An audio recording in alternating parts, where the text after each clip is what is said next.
Welcome to Shatter. Help me reach 5,000 subscribers. Support the video with a like and leave your thoughts in the comments. It happened at Applebee's. A regular Friday night. Her friends laughing across the table, everyone talking too loud over cheap margaritas. Then she turned to me, calm, smiling, and said, "Why don't you just get intimate with your hand tonight, Jake?" The table went quiet. Someone coughed. Someone laughed, nervously. But she didn't look away. She said it like it was a joke, but her eyes told me it wasn't. I didn't respond. I just stared at the ice melting in my drink, the condensation dripping onto the napkin. Inside, something shifted. Not anger, just silence. A kind of silence that feels like a blade pressed against the skin. That's the night I stopped speaking. On the way home, she scrolled her iPhone, half smiling at something on Instagram. She didn't say a word, and neither did I. When we got to the house, she went straight to the bedroom, slammed the door, and turned on Netflix. I sat in the truck for a long time, the Ford engine humming softly, headlights cutting through the dark driveway. I could still hear her voice in my head. Not loud, not cruel, just indifferent. The next morning, she acted like nothing happened. Made herself coffee in the Starbucks tumbler she liked, the one I'd bought her last Christmas. She didn't ask if I wanted any. She didn't even look up. And I realized then, this wasn't new. This was the moment I finally saw what had been there all along. Her phone kept lighting up on the counter, notifications from a name I didn't recognize.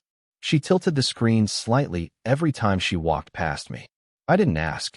I just watched. There's a strange power in silence. When you stop reacting, people start to reveal themselves.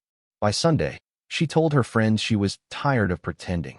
I overheard it while she was on a FaceTime call in the living room. She didn't notice I was standing in the hallway. Pretending? Pretending to love me? To stay? To care? That night, I drove to Walmart just to get out of the house. Bought nothing. Wandered through aisles, feeling invisible. And it hit me. I'd been her convenience. Her safety net. The man she could disrespect in public and still expect to come home to. I came back after midnight. She was asleep, or pretending to be. I sat in the dark, the glow of her phone screen flashing across the room. Another message coming in from that same name. That was the first night I didn't feel hurt. Just clear. Because something inside me had already begun to disappear. Tomorrow, she'd wake up to the same silence.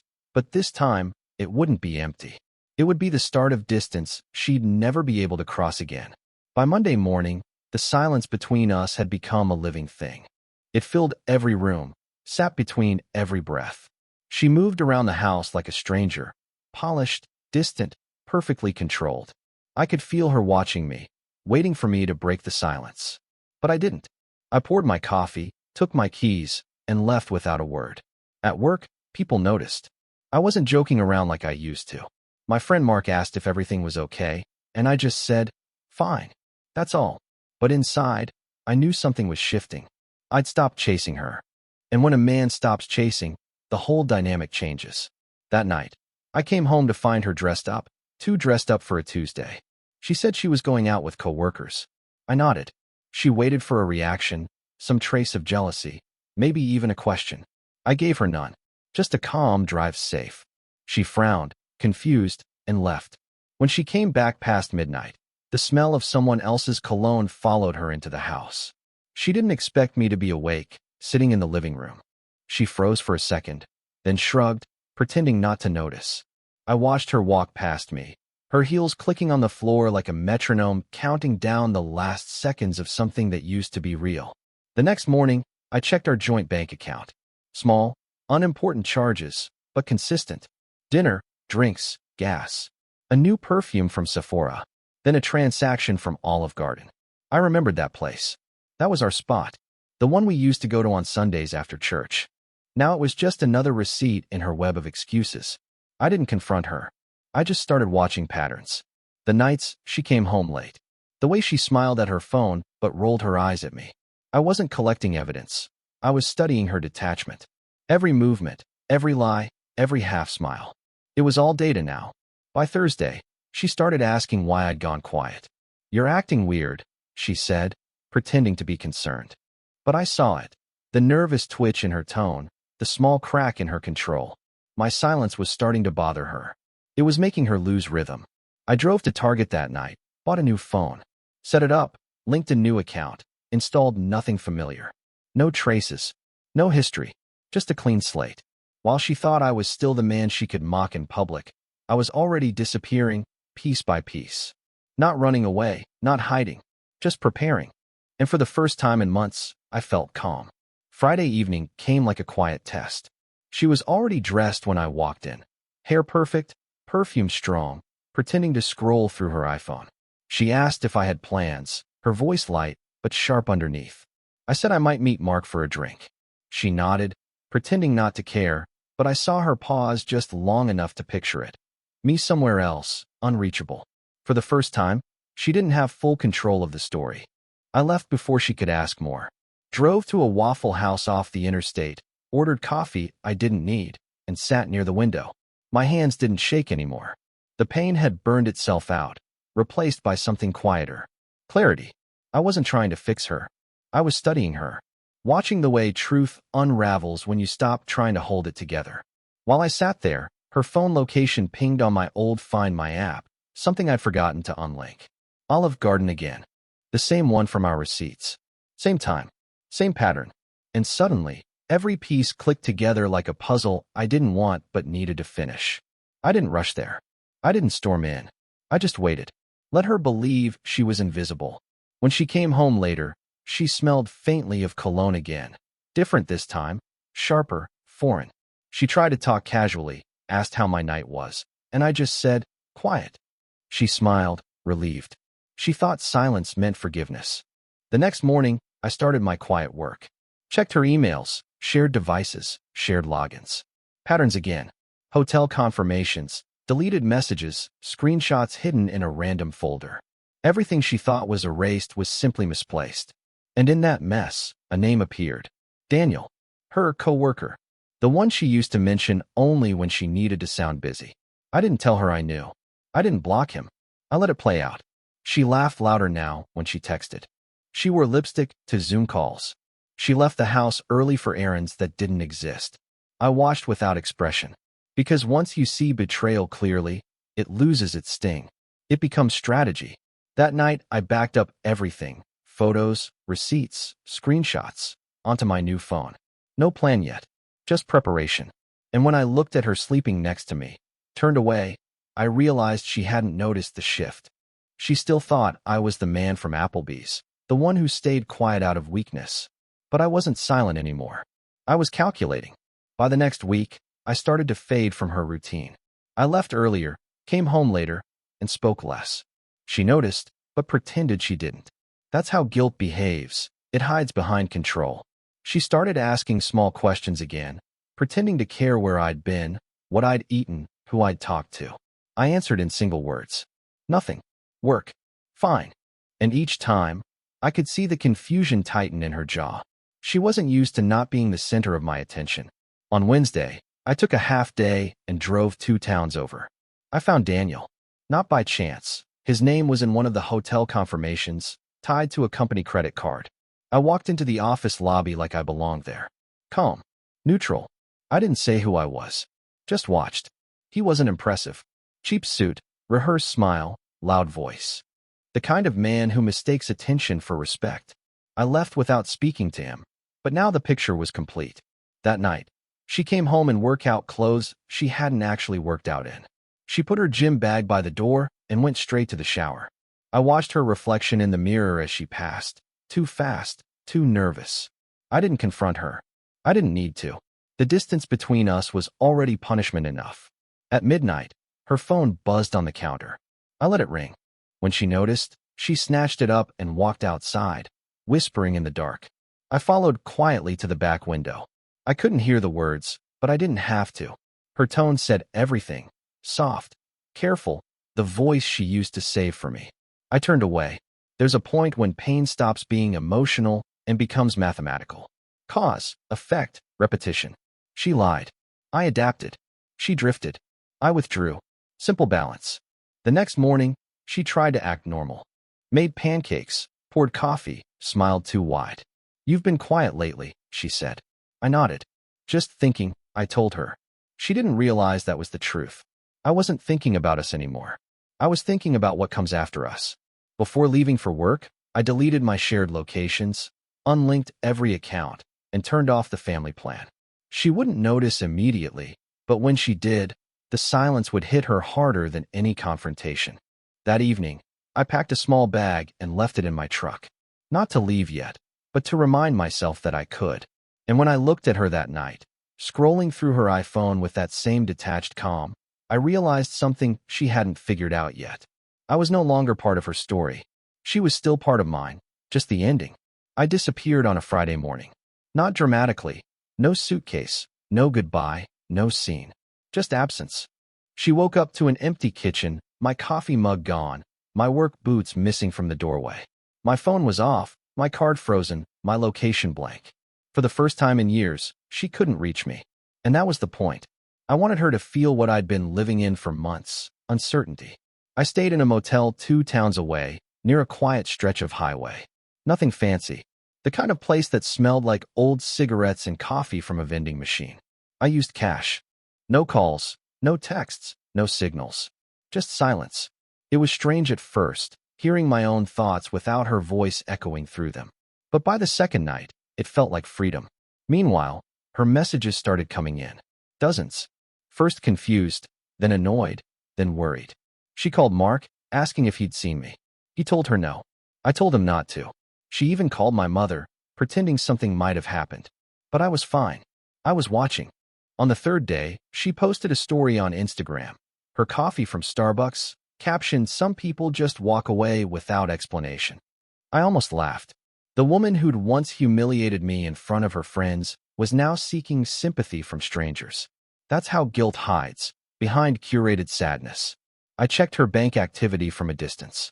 She tried to use the joint card for groceries, but it declined.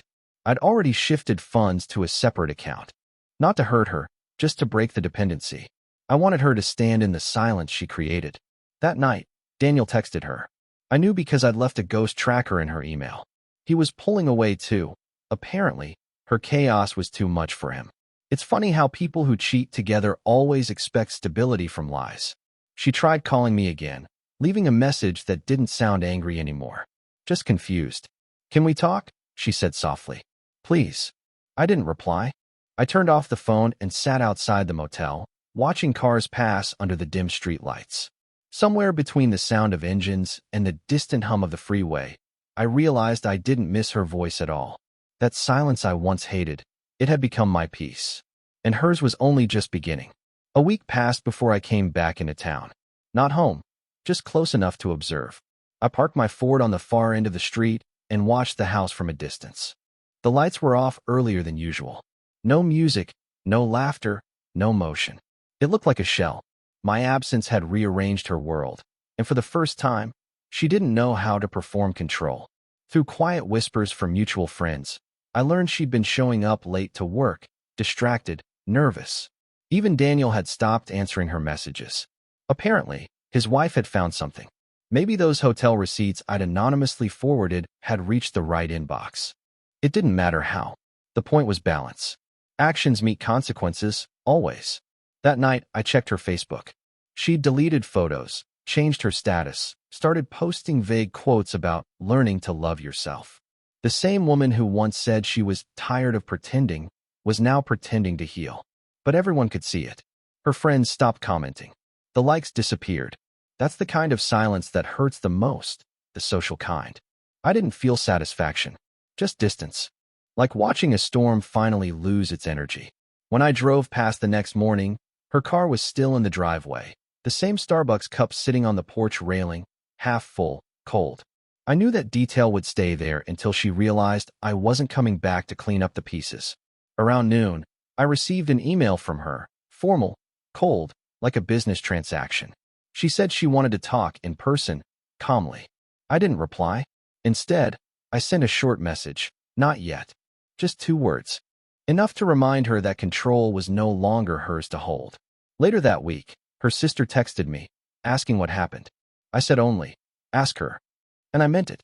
Because the truth didn't need my voice anymore. It had already spoken through her consequences. At night, I sat in my truck by the lake, the same one where we used to go when life felt simple. The air smelled of rain and pine. I watched the reflection of my headlights ripple across the water and thought about how silence, once painful, had become my sharpest weapon. She used to think I'd never leave. Now she couldn't find me, even when I was right there, watching. By the second week, the calls stopped. The messages slowed. And what replaced them was something far heavier, silence from her side. Not the proud kind she used to use like a weapon, but the defeated kind that comes when there's no one left to perform for. That's when I knew the real isolation had begun. I drove by the house again one evening after work. The blinds were half closed, lights dim.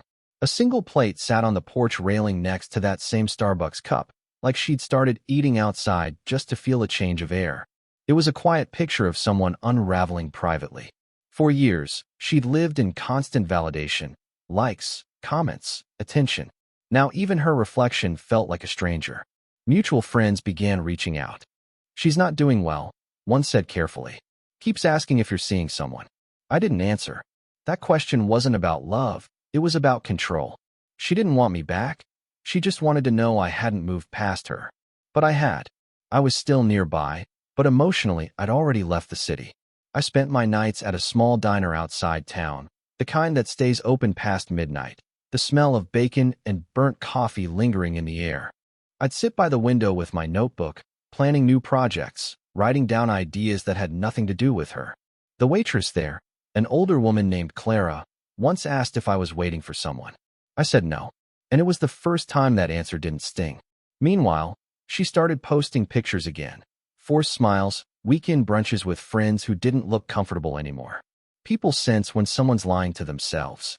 The comments were fewer, the faces in the photos changed each week.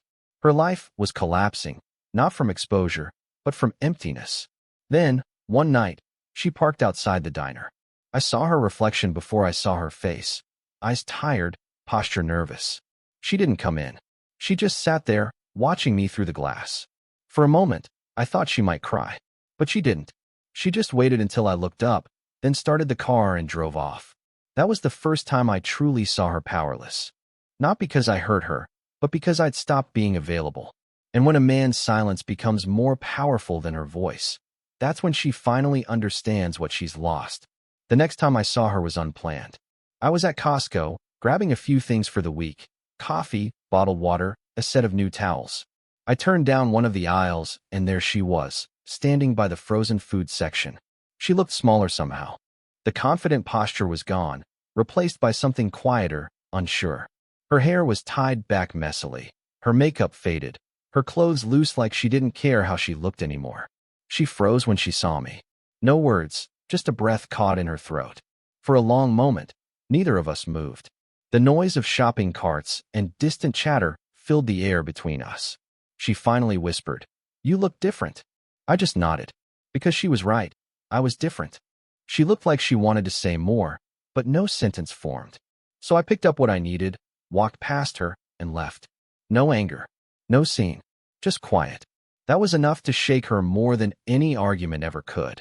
That evening, she texted, "Please, can we talk? Just 5 minutes." I didn't answer.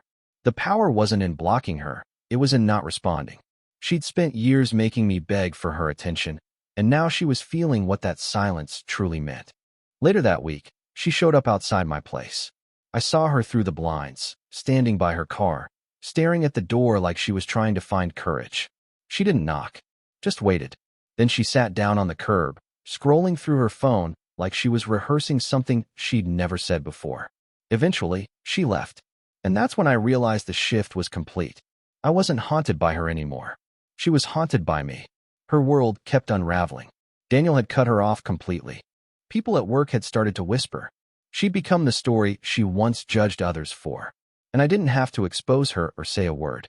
She was doing it all herself. One night, Mark sent me a photo from Facebook, a post she'd written at 2 a.m. It said, "You never realize how much silence can hurt until it belongs to the person you once took for granted." That's when I knew she'd finally understood. My silence wasn't revenge. It was the consequence of everything she'd ignored. And for her, that realization would echo louder than anything I could have ever said. I didn't plan to see her again, but life has a strange way of arranging moments you try to avoid. It was a Sunday morning, and I'd stopped by a small diner for breakfast. The same one I'd been going to since I left. I was halfway through my coffee when I noticed a familiar car pull into the parking lot. Her old Toyota. She sat there for a while, engine running, hands gripping the steering wheel like she was holding on to the last thread of control. Then she stepped out and walked in. She spotted me immediately. There wasn't a smile this time, just hesitation. She looked fragile, not physically, but in the kind of way that comes after pretending for too long. She stood near the counter, uncertain if she should approach. Finally, she did. "Can I sit?" she asked. I nodded once. She sat down quietly across from me, her eyes already wet. For a while, she said nothing. Then, almost in a whisper, she said she was sorry. Sorry for everything. She said she didn't know why she pushed me away, why she tried to humiliate me that night at Applebee's, why she let someone else take what was never real. Her voice cracked halfway through, and she looked down, like she couldn't handle the reflection in my eyes. I didn't speak, just listened, because sometimes silence delivers more truth than any speech could. She told me Daniel was gone, her friends had distanced themselves, and even her sister barely answered her calls anymore. "Everyone acts like I deserve this," she said quietly. I wanted to tell her she didn't need them to act like it. She already knew it. But I didn't. I just let her sit in the silence. That's when she broke completely. Not loud, not dramatic. Just a quiet collapse of someone who finally saw the damage from outside herself. After a few minutes, she asked, "Do you hate me?" I looked at her and said, "No." And I meant it. Hate would have meant I still cared enough to feel. What I felt was something else, clarity. She nodded slowly, wiping her face with the napkin. "You seem different," she whispered. I just said, "I am." When she left the diner, she turned back once, like she wanted to say more, but she didn't. She didn't need to. Her silence now belonged to her, not me. And for the first time, it was heavier than mine ever was. A few days passed after that meeting. She didn't text or call again. The silence this time wasn't about pride, it was about surrender. Something in her had shifted. For years, she'd lived in noise, always surrounded by people, attention, movement. Now, her world had gone still. I could feel it even from a distance. One evening, she showed up at my place. No warning, no performance. She looked different, simple jeans, no makeup, her hair tied back loosely. There was nothing defensive left in her, just the quiet of someone who had finally faced herself. I didn't invite her in. I just stepped outside and stood there, waiting. She said she hadn't been sleeping, that the house felt too empty, that even her reflection felt like a stranger. She said she kept hearing her own words from that night. "Get intimate with your hand today." The same words that started all of this. She said they echoed now like something she'd never really meant, but could never take back. I didn't interrupt. She needed to say it out loud, to hear the weight of her own cruelty. She told me she'd tried therapy, church, even long drives just to clear her mind. Nothing worked. "Because," she said softly, "you were the only real thing in my life." And I broke it. For a moment, she looked like the woman I'd once loved, before the lies, before the distance. Her voice trembled when she asked, "Is it too late?" I looked at her, and for the first time, I didn't see the person who betrayed me. I saw someone broken by her own choices. Someone finally ready to understand what love costs when you treat it like it's replaceable. I told her it wasn't too late, but it wouldn't be the same. I said if she wanted anything real again, it had to be built on truth, not guilt. Respect, not fear. And that from now on, silence wouldn't mean punishment, it would mean peace. She nodded slowly, tears falling without a sound. Then she whispered, "Whatever it takes." I didn't hug her. I didn't promise anything. I just said, "Then start by listening."